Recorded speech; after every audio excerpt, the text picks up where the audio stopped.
CM पद की शपथ। और बड़ी खबर, सभी मंत्रियों को लोक भवन में बुलाया गया। 7 बजे सभी को लोक भवन बुलाया गया। संगठन के पदाधिकारी भी लोक भवन जाएंगे। सबसे बड़ी खबर, शपथ लेने के बाद सीएम योगी ने मंत्रियों को आज लोक भवन में बुलाया है। संगठन के पदाधिकारी भी जाएंगे वहां पर। 7 बजे का वक्त। जी हां, अब शपथ लेने के बाद 4 बजे शपथ ग्रहण समारोह हो गया। शपथ ले ली, खुशियों का भी इजहार कर लिया। तो केशव प्रसाद मौर्य, ब्रजेश पाठक ने ली डिप्टी सीएम पद की शपथ। राज्यपाल ने शपथ दिलाई। और इस बीच अपने दर्शकों को बता दें, जो लेटेस्ट अपडेट आ रहा है वो यही कि फिलहाल 7 बजे सभी कैबिनेट मंत्री अब लोक भवन जाएंगे। सीएम योगी ने मंत्रियों को बुलाया, संगठन के पदाधिकारी भी साथ में रहेंगे। तो अब एक जोश, एक उत्साह। अब योगी की नई टीम, योगी सरकार की पार्ट 2 की नई टीम है। नया जोश है, नया उत्साह नजर आ रहा है। और जनता की उम्मीदें अब और भी ज्यादा बढ़ गई हैं। जो लंबित योजनाएं हैं अब उनको भी कहीं ना कहीं मूर्त रूप दिया जाना है। और सबसे बड़ी बात, नए मंत्रिमंडल में योगी के 52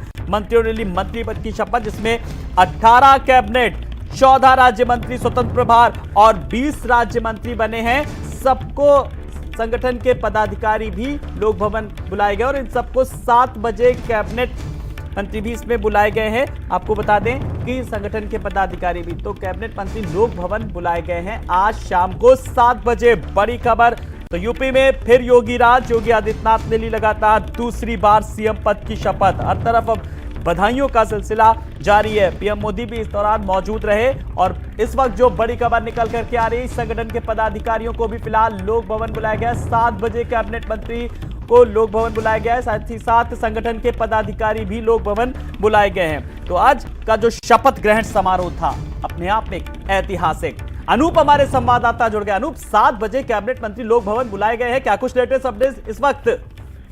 देखिए, बिल्कुल शपथ ग्रहण समारोह संपन्न हो चुका है और मुख्यमंत्री योगी आदित्यनाथ सहित 2 डिप्टी सीएम केशव प्रसाद मौर्य और ब्रजेश पाठक, इसके अलावा जो मंत्री बनाए गए हैं 52, सभी ने शपथ ले ली है। अब ये बड़ी खबर है कि लोक भवन में जो है ये बैठक बुलाई गई है, जिसमें सभी जो शपथ लेने वाले मंत्री हैं, यानी जो 52 मंत्री हैं, वो उनको बुलाया गया है। इसके अलावा जो डिप्टी सीएम है वो मौजूद रहेंगे, मुख्यमंत्री जो है वो मौजूद रहेंगे और इसके अलावा जो संगठन के पदाधिकारी हैं उनको भी बुलाया गया है। यानी एक बड़ी जो है ये बैठक है। और जाहिर सी बात है कि सरकार का गठन होते ही जो पहली जो है ये बैठक मानी जा रही है और इसमें अब देखना होगा कि किन बातों पर चर्चा होती है।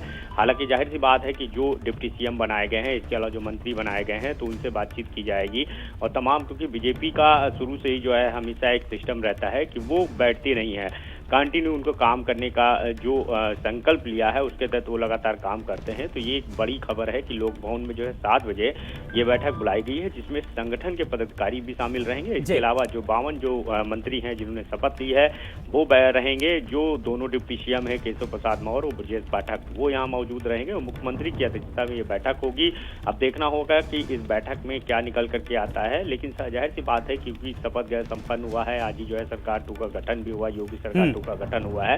तो ऐसे में तमाम एक दूसरे को धन्यवाद और एक दूसरे को बधाइयों का भी दौर चलेगा। इसके अलावा उसमें मंथन भी किया जाएगा, क्योंकि शुरू से ही हमने देखा कि भारतीय जनता पार्टी लगातार काम करती है। हमने इससे पहले देखा जब सरकार बनी तो सरकार बनने के बाद लगातार वो काम करते रहे और यही वजह रही कि जब जनता के बीच गए तो एक मैसेज देने की कोशिश की कि हम बैठने के लिए नहीं है, हम सरकार में है, लेकिन हम जनता की सेवा करने के लिए सत्ता में आए हैं। बिल्कुल अनूप, जिस तरीके से आपने भी कहा कि आज 7 बजे कैबिनेट मंत्री को बुलाया गया है, योगी के 52 मंत्रियों ने पद की शपथ ली। और शपथ लेने के बाद अनूप, हमारे संवाददाता, हमारे स्टेट हेड, सबने मंत्रियों से बात की, विधायकों से बात की। फिलहाल सबने यही कहा कि अब एक नए जोश के साथ, एक नए उत्साह के साथ जनता के बीच जाना है और काम करना है, लंबित योजनाओं को पूरा करना है।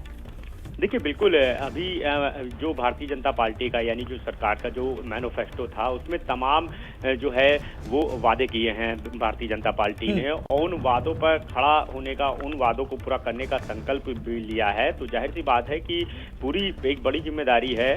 सरकार जिस तरह बनी है और प्रचंड बहुमत जो है जनता ने दिया है, तो जाहिर सी बात है कि जो चुनौतियां हैं, जो तमाम वादे हैं, क्योंकि मैनिफेस्टो के जरिए जो है आपने देखा कि किस तरह भारतीय जनता पार्टी की तरफ से वादे किए गए हैं कि तमाम रोजगारों के लिए काम करना है, तमाम युवाओं युवाओं के लिए काम करना है, महिलाओं के लिए काम करना है, कानून व्यवस्था को बेहतर करना है, भ्रष्टाचार को खत्म करना है, जो तमाम योजनाएं लेकर के भारतीय जनता पार्टी की जो चल रही थी उनको और कैसे आगे बढ़ाना है, क्योंकि हमने देखा कि महिलाओं का जो प्रतिनिधित्व है वो भी इसमें बढ़ाया गया है। लिहाजा महिलाओं के लिए जो है हमने देखा कि बड़ा जो है विजन रहता है भारतीय जनता पार्टी के अंदर, क्योंकि तमाम योजनाएं ऐसी रही जो सीधे महिलाओं को टच करती हैं। चाहे आप आवास की बात करें, चाहे गैस चूल्हे की बात करें, तमाम ऐसी बड़ी बड़ी योजनाएं हैं। तो जैसी बात है कि अब बिल्कुल अनूप, जाहिर सी बात है कि जिस तरीके से अब प्रचंड बहुमत के बाद अब लोगों की भी कहीं ना कहीं उम्मीदें बढ़ी हैं, चाहे वो बात करें महिला सशक्तिकरण की बात करें, युवाओं की बात करें, बेरोजगारों की बात करें, किसानों की बात करें। अब हर वर्ग को कहीं ना कहीं अपने लिए अब उम्मीद है, जैसा कि मंत्रियों ने भी पूरी तरीके से आश्वस्त किया है। देखिए बिल्कुल, पहले जो है हमने देखा कि तमाम होल्डिंग जो है वो शपथ ग्रहण समारोह में लगाई गई, तो उसमें साफ लिखा था कि हम बैठेंगे नहीं, हमने जो पढ़ लिया है हम उसके तहत काम करते रहेंगे। इस तरह के तमाम स्लोगन दिखाई दिए, दो लाइनें दिखाई दी। तो ये एक मैसेज है भारतीय जनता पार्टी की तरफ से कि वो दिनेश जी क्या तौर से हम